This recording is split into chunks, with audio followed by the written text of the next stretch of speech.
Preeti Rathi case is the case of 2013 on which the whole country cried. You must have heard dozens of stories of brutality till now, but the true story that we are going to tell you today, you will be moved by it. You will not be able to stop your tears on this incident in the valley in 2013. Then almost the whole country cried. During the hearing of this case, the lawyer pleading the case had called this crime the biggest atrocity ever committed against a woman. At the same time, the judge hearing this case said such a thing while giving the verdict. After all, what was this incident and where did it happen? What did the judge comment during the hearing of this case, and what else happened in this case? Let's know everything in detail. In this video, the date was the 8th of May 2013, though this date was like any other day for most of the people. But this day was very special for Preeti Rathi, who lives in Narela, Delhi. Today, for the first time, Preeti was going out of Delhi. I was a little nervous about leaving home for the first time, but I was also happy because Preeti did such a feat that her whole family had breakfast. Actually, 23-year-old Preeti Rathi had studied in Narasimha Nagar from Delhi itself. After completing her studies, she wanted to become a nurse in a military hospital. She had also started preparing for it. During this time, there was a vacancy for a nurse in the Indian Navy. Preeti Rathi also applied for the job and appeared in the exam and was successful. Preeti was selected as a nursing officer in the Navy. Now all the formalities were completed, and now Preeti, she had to report to the naval office in Kolaba, Mumbai, and she had to join duty as second lieutenant in INS Mumbai. That is why Preeti was going to Mumbai. This was the first time that the daughter of the family was going out of Delhi. So, Preeti had to go to Mumbai. Father Amar Singh Rathi, Uncle Vinod Kumar Dahiya and Aunt Sunita Dahiya were also going to drop them off. All of them had to reach Mumbai's Bandra station by Garib Rath Express. The train would have stopped at Delhi's Nizamuddin station on the 1st of May 2013 at the scheduled time. There is train as soon as the train stops. Preeti quickly boards the train with her family and everyone sits on their seats, and the train moves towards its destination. This train is very crowded and the number of people on the seats is more than its average. Apart from this, there were a lot of people standing too, so the crowd inside the coach was quite high. There was a young man among the crowd inside the train who had covered his face with a towel and was wearing a cap. He was talking to someone, but at one point he got up and went to the bathroom. Sometimes he used to go towards the bathroom, and sometimes he used to come back and sit on the seat, and he often tried to peek at Preeti. Preeti's family members had also noticed this, and they became more cautious. Anyway, everyone fell asleep in the middle of the night. The night passed like this. Everyone got up in the morning. The train moved fast towards its destination and reached Mumbai. The date had changed to the 2nd of May 2013. Preeti and her family passengers had to get down at Bandra terminus. The train reaches Bandra station at 8:05 in the morning, and Preeti, her father, uncle and aunt all get down from the train. From here, everyone starts moving towards their next destination. After getting down from the train, Preeti was feeling a little tired, so she was walking a little slowly, while Preeti's father and her uncle and aunt were walking a few steps ahead of her. When Preeti saw that she was lagging far behind her father and uncle and aunt in walking, she also started increasing her pace so that she could catch up with them. Just as Preeti started to speed up her steps, she suddenly feels that someone has touched her shoulder from behind. Preeti's steps suddenly stop and she turns back to see who has touched her. As soon as she turns her face, she sees the same boy who was sitting in her buggy hiding his face with a towel and was constantly trying to see her. Before Preeti could understand anything after seeing him, the masked boy ran away with her. The box comes out and the next moment, he throws something from the box towards Preeti's face. As soon as the thrown object falls on Preeti's face. Suddenly, Preeti starts screaming and shouting. Hearing Preeti's voice, her father and uncle and aunt come running to her. Other passengers also gather around her. Seeing Preeti's condition, people understand that she is in trouble. It is believed that someone has thrown it on her face.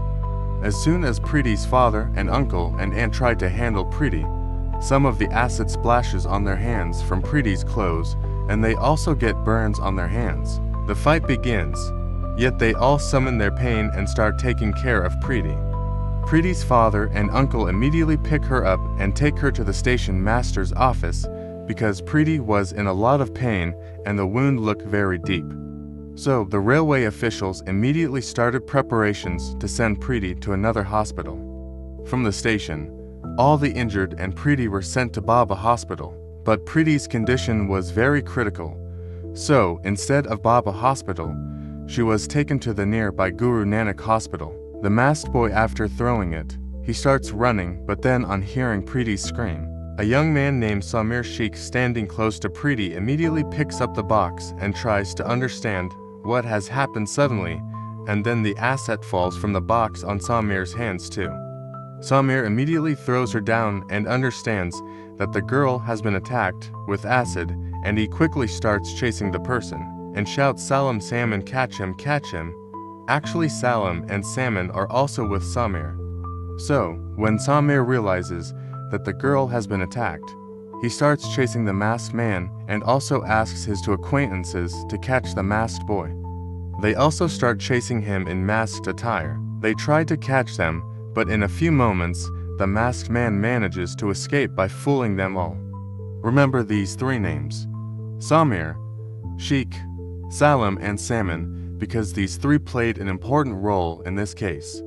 Preeti was admitted to Guru Nanak Hospital, where his treatment begins, while Preeti's father, uncle, aunt, and Samir Sheikh are also taken to Baba Hospital. Meanwhile, the police reach the spot and start making the spot record of observation. Samir's wounds are not very deep, so he is discharged from the hospital at some time, and the police brings him back to the scene of crime and starts filing the FIR on the basis of his statement. Apart from this, the police also collects evidence from there because takes Preeti to Baba Hospital.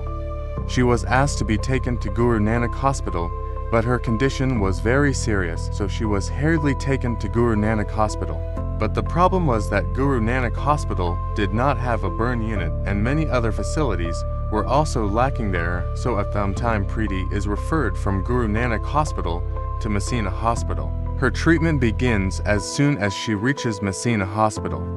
Meanwhile, the police also reach Messina Hospital to record Preeti's statement, but the wound was so deep that Preeti had lost her voice. Preeti's face was badly burnt and her serious wounds were also caused on the guard. Due to this, Preeti's statement could not be recorded.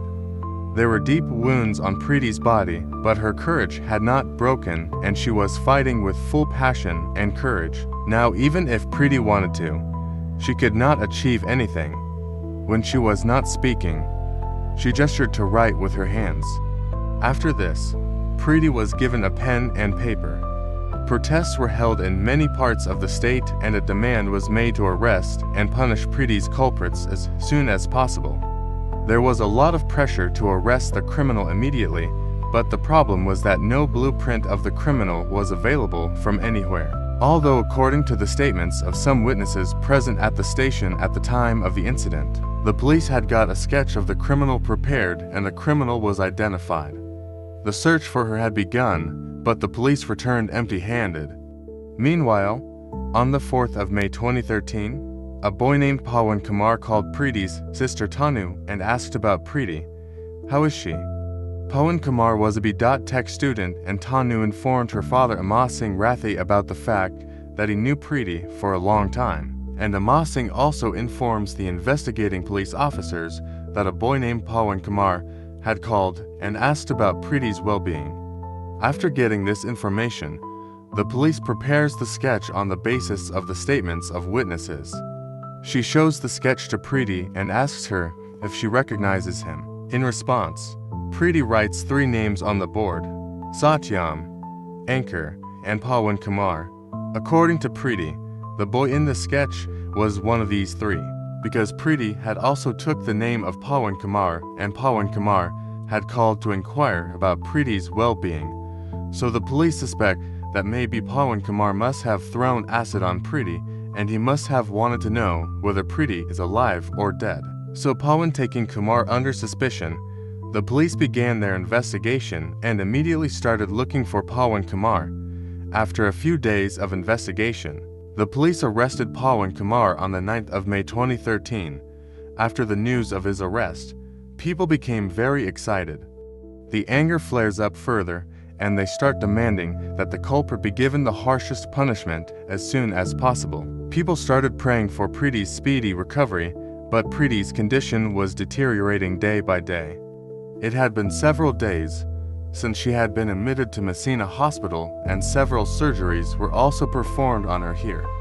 But instead of improving her condition, it was getting worse, and Preeti's internal organs were slowly stopping to function. The doctor at the Messina Hospital started feeling that Preeti's condition was getting more serious, so they immediately referred Preeti to Mumbai Hospital so that she can get better treatment, because people were directly connected with this case and people want to know about Preeti's condition every moment. So, the government also makes arrangements to give Preeti the best possible treatment as soon as Preeti is brought to Bombay Hospital. A team of top specialist doctors of the country is formed, and they are given the responsibility of treating Preeti. Despite many efforts, here too, instead of improving, her condition worsens and Preeti is put on ventilator support.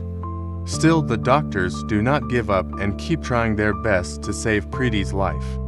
And Preeti was still fighting with the condition, but finally on the 1st of June 2013, Preeti left this world due to cardiac arrest. The news of Preeti's death sent a wave of grief and anger across the country. Everyone remembered Preeti. After Preeti's death, a post-mortem is conducted and her body is brought to Delhi for cremation.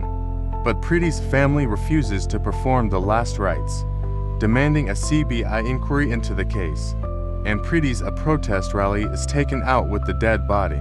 Finally, after getting assurance of CBI investigation from the government, Preeti's last rites are performed with full state honors. After Preeti's death and last rites, everyone has the same demand. The intention was that the killers of Preeti should be given the harshest punishment as soon as possible.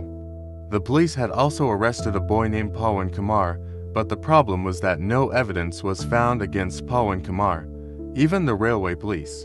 Till now, no proof could be found against Pawan Kumar. Meanwhile, Preeti's father Amar Singh Rathi found, if we compare the details, it comes to light that on the 2nd of May 2013, on the day of the incident, Pawan Kumar was not in Mumbai at all, rather he was in Rohtak. Later, when the police also checks the location, history of Pawan Kumar's phone, it comes to light that on the day of the incident, Kumar was actually in Rohtak. Preeti's father finding out that Pawan Kumar was in Rohtak that day instead of the police was a big failure on the part of the police, and also an indication of the fact that the police was not investigating the incident properly.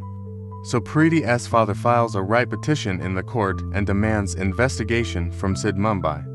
The court accepts this demand, and the investigation of the case is given to SID Mumbai with the intention of getting the case in its hands. First of all, CID goes to Rathi's house and starts collecting some information.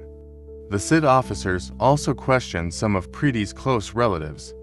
During the interrogation of the relatives, one of the relatives tells the police that a man named Ankur Pawar, who lives in the neighborhood, he loved Preeti on one side and he also proposed to Preeti, but Preeti had clearly refused.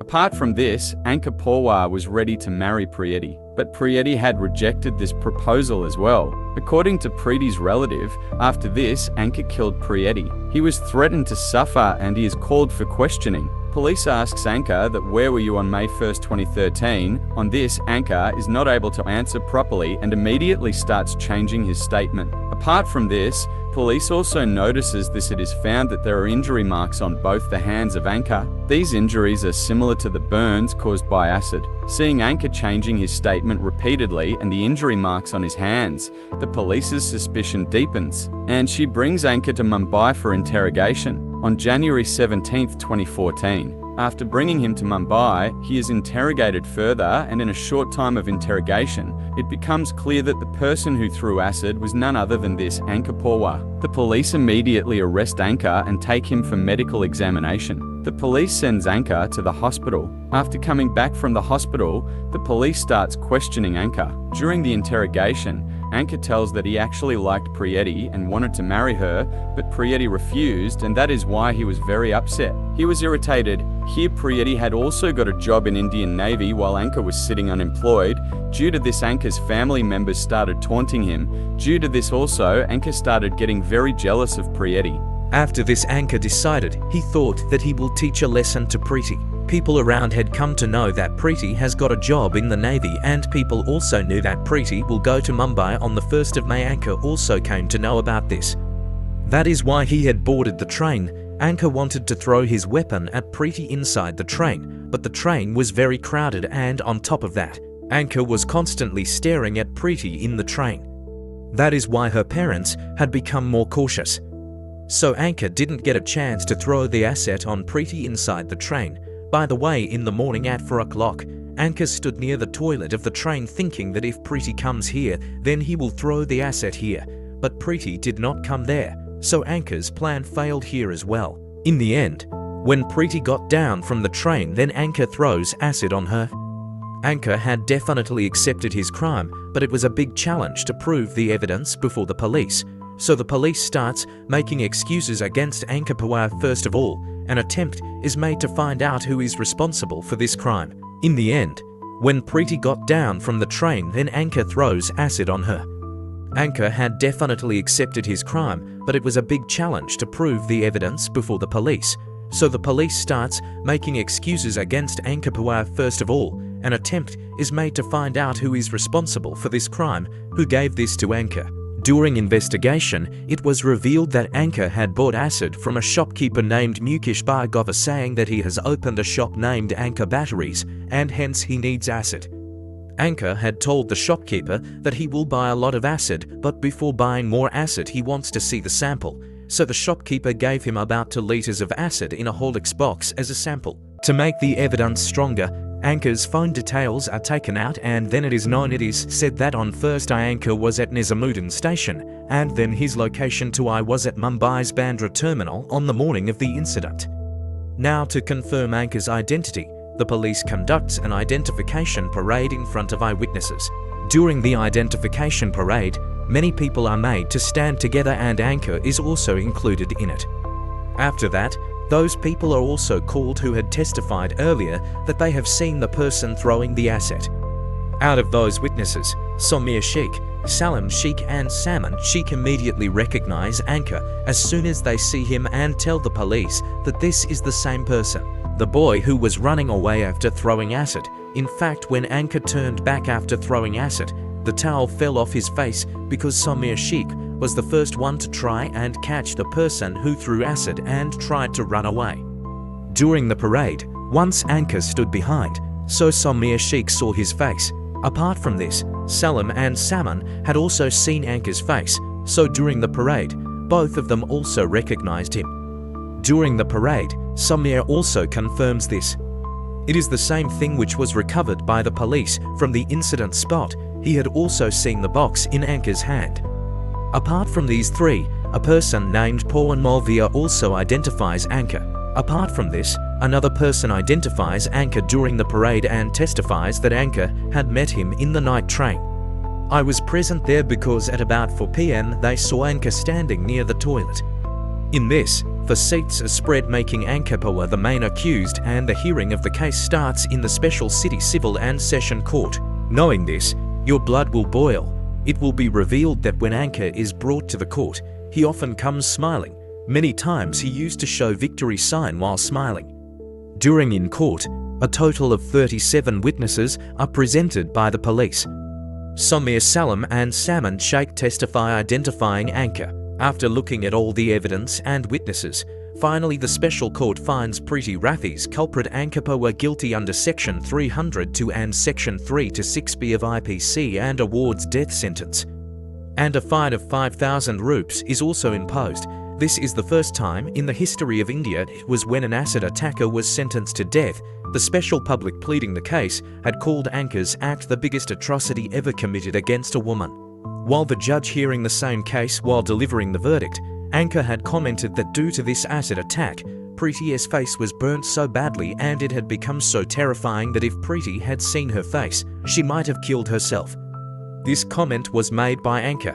It is enough to tell about the brutality, how big a devil and stone-hearted person Anka Pawar was. You can also guess this from the fact that when the judge sentenced him to death, there was no expression of fear on his face. He had killed Preeti. He did not regret whatever he did to Preeti. He was smiling shamelessly in the court. His cruel smile was like a balm on the wounds of Preeti's family.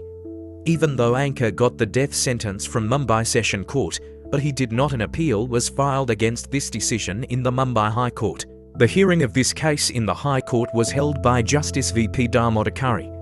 And Justice Pad Nayak is doing the long hearing of this case, after which in June 2019, Bombay High Court changed the death sentence of the Sessions Court to life imprisonment. By the way, the pain that Preeti had gone through and the pain that Preeti's parents had to go through, he had to go through such pain that perhaps a life sentence or even a death sentence would have been less.